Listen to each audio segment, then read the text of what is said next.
अस्सलाम वालेकुम। तो आज जो है ना इस वीडियो में हम जो है ना जो पेपर सॉल्व कर रहे होंगे ना वो कर रहे होंगे पेपर 4। ठीक है। जो होता है विद कैलकुलेटर। ठीक है। और ये है आपके पास आईजीसीएससी का पेपर। और ये कौन सा पेपर है? ये है आपके पास बेसिकली स्पेसिमेन पेपर है। Specimen paper. ठीक है। जो इस साल सिलेबस चेंज हुआ है ना, उसका ये स्पेसिमेन है। तो ये बहुत इंपॉर्टेंट है इसलिए। ठीक है। और जाहिर सी बात है 100 मार्क्स का होगा ये पेपर। 2 आवर्स मिलेंगे आपको सॉल्व करने के लिए। ठीक है। और चाहे आप ओ लेवल्स के स्टूडेंट हो या आईजीसीएसई के स्टूडेंट हो, ये पेपर आप लाजमी कर लेना, क्योंकि जाहिर सी बात है जो मेजोरिटी ऑफ टॉपिक्स हैं, तकरीबन 95% टॉपिक्स जो हैं वो दोनों में सेम है। ओ लेवल्स में भी सेम है, आईजीसीएसई में वही टॉपिक्स हैं। ठीक है। तो हैंस क्वेश्चंस भी सेम होते हैं, जाहिर सी बात है। वही टेस्टिंग होगी। ठीक है। कॉन्सेप्ट की। तो स्टार्ट करते हैं। अच्छा, इसमें ना इस पेपर में हम पूरा एग्जाम नहीं कर रहे होंगे, हम सिर्फ कर रहे होंगे डिफिकल्ट क्वेश्चंस। तो मैंने ना इस पेपर में से आपके लिए डिफिकल्ट क्वेश्चंस, जो अच्छे क्वेश्चंस लगे मुझे, मैंने वो निकाले। ठीक है। तो हम वही सॉल्व करेंगे। सही है। और बिफोर वी मूव, आपके 3 काम है अगेन, यू शुड डू। ठीक है। पहला काम है सब्सक्राइब कर दो और चैनल को शेयर कर दो अपने ग्रुप्स वगैरह में, सोशल मीडिया हैंडल्स पर। और सेकेंडली, कम्युनिटी ज्वाइन कर लो हमारी। ठीक है। कम्युनिटी में लिंक डाली हुई है ग्रुप्स की डिस्क्रिप्शन में। और थर्डली, कमेंट करना और वीडियो को लाइक करना नहीं भूलना। ठीक है। अब देखो, इन तीनों कामों में आपका कुछ नहीं जा रहा भाई, कर दो। सही है। तो स्टार्ट करते हैं विद द फर्स्ट क्वेश्चन। अब देखो, ये जो स्पेसिमेन पेपर है ना, उसका क्वेश्चन नंबर 9 है। अब ये क्वेश्चन का ताल्लुक है किसी चैप्टर ऑफ काइनेमेटिक्स, जो हम इन डेप्थ पढ़ चुके हैं। अ, ठीक है। तो और चेक करते हैं क्या बोल रहे हैं। The diagram shows the speed time graph of a part of a car journey. Speed time graph की ये बात हमें पता है भाई, हमने पढ़ चुके हैं कि स्पीड टाइम ग्राफ में हमारे पास जो एम होता है यानी ग्रेडियंट होता है, वो क्या होता है? दैट इज द एक्सेलरेशन और डिसेलरेशन। ठीक है। स्पीड टाइम ग्राफ में हमारे पास जो एम होता है यानी ग्रेडियंट होता है, वो क्या होता है? Acceleration slash deceleration. तो क्या बोल रहा है कि find the deceleration of the car between 10 to 13 seconds. बहुत इजी है। ये मांग रहा है इस जर्नी की डिसेलरेशन। अब जाहिर सी बात है, ग्राफ जो है वो स्लोप डाउनवर्ड्स बन रहा है, तो हम क्या निकालेंगे? इस जर्नी का निकाल लेंगे ग्रेडियंट। और किस तरह निकालते हैं हम? ये आपके कोऑर्डिनेट्स हैं, मार्क कर लो 10, 8, और ये है 13, 0। ठीक है। तो यू नो भाई कि हम किस तरह निकालते हैं gradient. y2 - y1 upon x2 - x1। ये हो गया आपके पास -8/3। ठीक है। -8/3। अब देखो, माइनस शो कर रहा है कि ये जो जर्नी है ना, इसमें हो रही है डिसेलरेशन। ठीक है। लेकिन जब आप लिखोगे ना आंसर में, अब देखो उसने सवाल में बोला ही है भाई कि मुझे चाहिए डिसेलरेशन, तो आप डिसेलरेशन लिखते हुए माइनस साइन ही लिखोगे। आप लिखोगे भाई डिसेलरेशन हो रही है 8/3 मीटर्स पर सेकंड स्क्वायर। माइनस ये शो करता है कि डिसेलरेशन हो रही है। अब लेकिन सवाल में यहाँ पे क्योंकि डिसेलरेशन उसने कहा हुआ है पहले से ही, तो जाहिर सी बात है आपको माइनस, आंसर में माइनस लिखने की जरूरत नहीं है। ठीक है। क्योंकि 8/3 हम बात कर रहे हैं, डिसलेशन की बात कर रहे हैं। ठीक है। तो माइनस इंक्लूड करना इसमें इसलिए जरूरी नहीं है, और करना भी नहीं है आप। ठीक है। सही है। तो आगे बढ़ते हैं पार्ट बी में। पार्ट बी में क्या बोल रहा है? Calculate the total distance travelled during the 13 seconds. अब देखो, हमें पता है भाई कि स्पीड टाइम ग्राफ में जो टोटल डिस्टेंस निकालने के लिए क्या करते हैं, वी नो के जो एरिया अंडर ग्राफ होता है, एरिया अंडर ग्राफ होता है of a street time graph, that is equal to the total distance traveled। ठीक है। तो हमें कुछ नहीं करना, हमें सिर्फ इस ग्राफ का एरिया अंडर द कर्व या एरिया अंडर द ग्राफ निकालना है। मतलब ये पूरा एरिया में फाइंड करना है to find the total distance travelled in the 13 seconds. और किस तरह निकालेंगे, बहुत ईजी है। Area of rectangle plus area of triangle, या फिर आप एरिया ऑफ ट्रेपीजियम में कर सकते हो। उससे भी आंसर आ जाएगा। तो मैं करता हूँ भाई, एरिया ऑफ रेक्टेंगल क्या हो जाएगा, एरिया ऑफ रेक्टेंगल लेंथ है आपकी 10 और विड्थ क्या है 8। तो 10 multiply by 8 area of rectangle plus area of triangle, half into base यानी हाफ इंटू बेस यानी 3 इंटू हाइट यानी 8। ये हो गया 80 प्लस 12 यानी 92। ये आपका आ गया 92 centimetre, sorry metre square will be your area, sorry metres will be your distance travelled. 92 metres will be your total distance travel, क्योंकि एरिया अंडर ग्राफ होता है आपके पास टोटल डिस्टेंस ट्रेवल। आगे बढ़ते हैं। अब 14 के पार्ट ए में क्या बोल रहे हैं कि Hong has $4,000 to invest. She invest $2,000 at a rate of 2.5 per year simple interest. She also invests $2,000 at a rate of 2% per year compound interest. Find the value of each investment at the end of 8 years. पहले हम निकालते हैं simple interest ही निकालते हैं। तो उसमें भाई क्या फॉर्मूला होता है सिंपल इंटरेस्ट का, PRT/100। हम पढ़ चुके हैं। तो इंटरेस्ट क्या आएगा इससे, प्रिंसिपल अमाउंट क्या है $2,000 इन्वेस्ट किया उसने, रेट क्या है, किस रेट पे किया 2.5%, और टाइम क्या बोल रहा है वो, at the end of 8 years। तो आप निकाल लो, सॉल्व करो इसको। इसको आप सॉल्व करोगे तो आपके पास आंसर आएगा 2000 इंटू 2.5 इंटू 8/100। आंसर आ रहा है 400।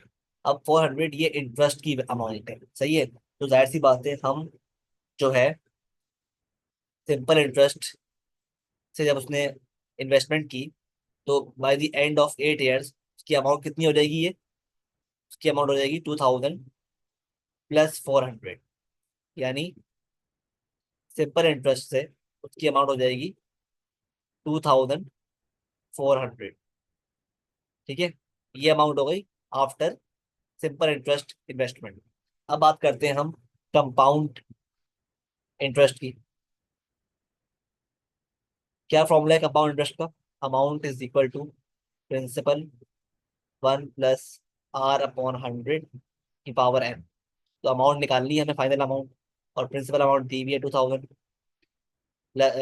ब्रैकेट ओपन 1 प्लस रेट दिया हुआ है 2%, और एन भी दिया हुआ है क्या 8 years। ठीक है, तो निकालो, डालो कैलकुलेटर में 2000 bracket open 1 plus 2/100 bracket close की पावर 8। तो आपके पास क्या आ रही है अमाउंट, आपके पास अमाउंट आ रही है 2342.32। ठीक है, तो इसके आपको मिल गए 5 मार्क्स। सही है, ये सब करने के। ठीक है, तो आपने क्या निकाल ली, अमाउंट निकाल ली आफ्टर इन्वेस्टमेंट, सिंपल इंटरेस्ट की भी और कंपाउंड इंटरेस्ट की भी। ठीक है, सिंपल आपने फॉर्मूला अप्लाई किया और कुछ नहीं किया। अब क्या बोल रहे हैं पार्ट 2 में, तो अब कह रहा है कि find the overall percentage increase in the $4,000 investment at the end of 8 years। अब देखो परसेंटेज चेंज की बात कर रहा है, तो परसेंटेज चेंज का हमारे पास जो है ना, वो एक सिंपल फॉर्मूला होता है जो हम बार बार पढ़ चुके हैं क्लासेस में अपनी, final minus initial upon initial multiply by 100। Final amount minus initial amount upon initial amount into 100। अब देखो मेरे पास इनिशियल अमाउंट क्या थी जो होंग ने इन्वेस्ट की है, वो है 4000। ठीक है, और मुझे बताओ, उसने 2,000 लगाए सिंपल इंटरेस्ट में और 2,000 लगाए कंपाउंड इंटरेस्ट। तो आफ्टर 8 ईयर्स वो अमाउंट कंबाइन होकर इतनी हो गई ना, इतनी हो गई सिंपल इंटरेस्ट में और इतनी हो गई कंपाउंड इंटरेस्ट में। तो अगर मैं 2,400 को मैं ऐड करूं 2343.32, मेरे पास क्या आ रहा है? 2,400 प्लस 2,343.32। तो मेरे पास जो अमाउंट आ रही है वो आ रही है 4,743.32। तो चेक कर रहे हो, आफ्टर 8 ईयर्स होंग की ये अमाउंट, इनिशियल अमाउंट इतनी हो गई, है ना? तो हम कुछ नहीं करेंगे, इन दोनों, ये थी हमारे पास इनिशियल अमाउंट, ये थी फाइनल अमाउंट, इन दोनों को पुट कर देंगे फॉर्मूले में to find the percentage change. तो फाइनल क्या है, अमाउंट क्या है, आ गई है हमारे पास 4,743.32 माइनस इनिशियल अमाउंट यानी 4,000 अपॉन 4,000 इंटू 100। तो क्या आ रही है, सॉल्व करो इसको। न्यूमरेटर में आ गया 4,743.32 minus 4,000 upon 4,000 into 100। So the percentage increase is 18.58। 18.58% is the percentage increase जो कि होंग ने इन्वेस्टमेंट के बाद 8 ईयर्स के बाद जो है उसने अचीव किया। सही है, बेसिकली इतना परसेंटेज इंक्रीज हुआ उसकी इनिशियल अमाउंट। सही है। अब क्या बोल रहे हैं पार्ट थ्री में, पार्ट थ्री में क्या बोल रहे हैं कि फाइंड, अब ये बोल रहे हैं कि find the number of complete years it takes for the compound interest investment of 2,000 जिसने की है होंग ने टू बिकम ग्रेटर देन 2,500। अब देखो 8 साल के बाद उसकी अमाउंट कितनी हो गई कंपाउंड इंटरेस्ट में, 2,343.3। ये हुई है 8 साल के बाद। अब वो कह रहा है कि भाई आप बताएं कि कंपाउंड इंटरेस्ट इन्वेस्टमेंट जो उसने की है कि कितने साल लगेंगे, कंप्लीट साल लगेंगे इस अमाउंट को 2,500 क्रॉस करने के लिए। तो बहुत ईजी है ये भी। आप क्या करोगे भाई, आपके पास फॉर्मूला क्या है कंपाउंड इंटरेस्ट का, क्या अमाउंट निकालने के लिए क्या करते हो आप, प्रिंसिपल टू 1 + R/100 की पावर n। तो वो ये कह रहा है कि ये अमाउंट अमाउंट आपके पास ग्रेटर देन 2,500 हो जाए, इसमें आपके पास कितने साल लगेंगे। तो आप क्या कर दोगे, अमाउंट किसके बराबर है, इसके बराबर। तो मतलब क्या हुआ, P ब्रैकेट ओपन 1 + R/100 की पावर n ग्रेटर देन 2,500, ये कब हो, और हमें n निकालना है कितने साल बाद। प्रिंसिपल इस तरह करेंगे सॉल्व, कि पी क्या था आपके पास, $2,000, 1 + R क्या दिया हुआ था, किस रेट पे हो रहा है कंपाउंड इंटरेस्ट, 2%, ये हो गया 2/100। और एन क्या हो गया, एन निकालना है आपको। ये तो मांग रहा है कि find the number of complete years it takes for the compound interest investment of $2,000 to become greater than 2,500। तो ग्रेटर देन 2,500 ये हो गया। सॉल्व करो उसको, पहले तो आप 2,000 को उधर भेज दो, ये हो गया। और ब्रैकेट को सॉल्व कर लो, अंदर जो है ये हो गया 1 + 2/100 क्या होता है, 51/50 की power n is greater than 2,500 upon 2,000, 5/4 यानी 1.25। सही है। अब देखो इसका मतलब क्या है, फर्दर सॉल्व करने के लिए, n निकालने के लिए हमें ना क्या करना पड़ेगा, क्योंकि आपके पास कोर्स में लॉगरिथम्स शामिल नहीं है तो you can not apply logs. सही है, अगर आप लॉग्स अप्लाई करोगे तो आपका सोल्यूशन जो है एक्सेप्टेबल नहीं होगा। तो आपको क्या करना पड़ेगा, आपको ट्रायल करना पड़ेगा, trials, number of trials perform करने पड़ेंगे, चेक करना पड़ेगा कि एन का नंबर क्या हो सकता है। ठीक है, बार बार डाल के कैलकुलेटर। तो अगर मैं लेट से, अब देखो जब मेरे पास एन जो है उसकी वैल्यू 8 थी तो मेरे पास ये आंसर आ रहा था, लेकिन ये तो 2,500 से बिलो है, छोटा है। तो हमें एन की वैल्यू जब फाइंड करनी है जब वो 2,500 से बड़ी हो, बड़ी हो जाए। और इस केस में हमने क्योंकि सिंप्लीफाई कर लिया इसको, तो हमें एन की ऐसी वैल्यू निकालनी है, इस केस में हमें एन की ऐसी वैल्यू फाइंड करनी है कि वो 1.25 से ये साइड बड़ी हो जाए। हमें एन की ऐसी होल वैल्यू फाइंड करनी है, नंबर ऑफ एयर्स की, क्योंकि क्या लिखा हुआ है, नंबर ऑफ होल एयर्स, मतलब एन जो है ना बेसिकली कंप्लीट एयर्स लिखा हुआ है, मतलब एन जो है वो आपके पास होल नंबर है। तो हमें एन की ऐसी होल नंबर वैल्यू फाइंड करनी है कि जो जब इसको सॉल्व करें हम, डालें कैलकुलेटर में, तो उसका आंसर क्या है, 1.25 से बड़ा है, 1.25 से बड़ा है। तो अब लेट से मैं डालता हूँ कैलकुलेटर में, एन जो है वो 10 है, क्योंकि एन जो है 8, ये तो पॉसिबल नहीं है ना, ये तो गलत है, क्योंकि एन एन जब 8 है तो हम देख चुके हैं कि एन जो है 8 होने पर आंसर क्या आ रहा है, 2343.32 आ रहा है, जो कि 2500 से कम है। तो एन की वैल्यू इतना तो पता है भाई कि एन की वैल्यू 8 से बड़ी हो। तो हम चेक करते हैं एन इज इक्वल टू 10। अब जब मैंने एन इज इक्वल टू 10 डाला कैलकुलेटर में, एन इज इक्वल टू 10 डाला, तो मेरे पास क्या आ रहा है, देखता हूँ मैं, 51/50 की पावर 10। तो एन आ रहा है मेरे पास 1.2122 आ रहा है। क्या ये 1.25 से बड़ा है, नहीं है ना, तो मतलब एन 10 भी नहीं है।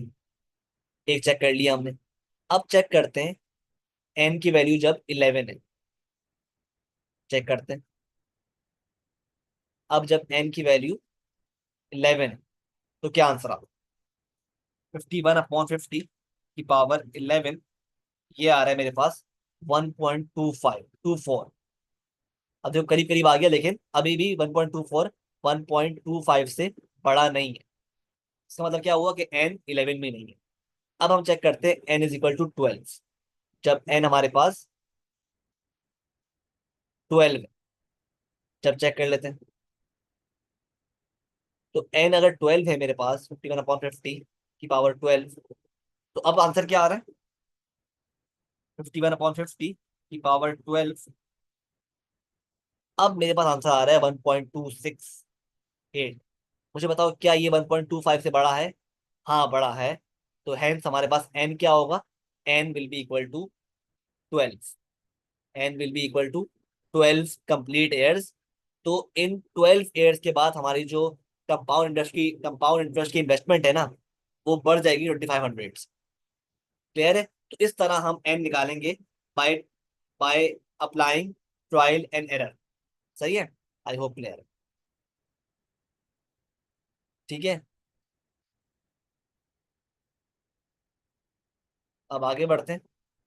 क्या बोल रहा है फर्दर, पार्ट बी में, पार्ट बी में कह रहा है कि Elin invest $5,000 at a rate of R% per year compound interest. At the end of 15 years, the value of the investment is 7566. Find the value of R, ये तो बहुत easy है, साफ साफ आपको फॉर्मूला अप्लाई करना है। P is 1 + R/100 की पावर n। ठीक है, n दिया हुआ है 15, अमाउंट भी दी हुई है after investment, after at the end of 15 years, तो क्या दी हुई है, 7566। और प्रिंसिपल अमाउंट भी दी हुई है $5,000 जो इन्वेस्ट की है। और आपको निकालना क्या है, आर निकालना है। ठीक है, तो इसको हम सॉल्व करते हैं। पहले आप इसको उधर भेज दो, तो ये हो जाएगा 7566 डिवाइड बाई 5000, 1.5132 आ रहा है, इज इक्वल टू 1 + R/100 की पावर 15। अब जो है, क्योंकि आपको 15 पावर से हटानी है, तो आप क्या करोगे, दोनों साइड्स पे अंडर रूट ले लोगे 15 का,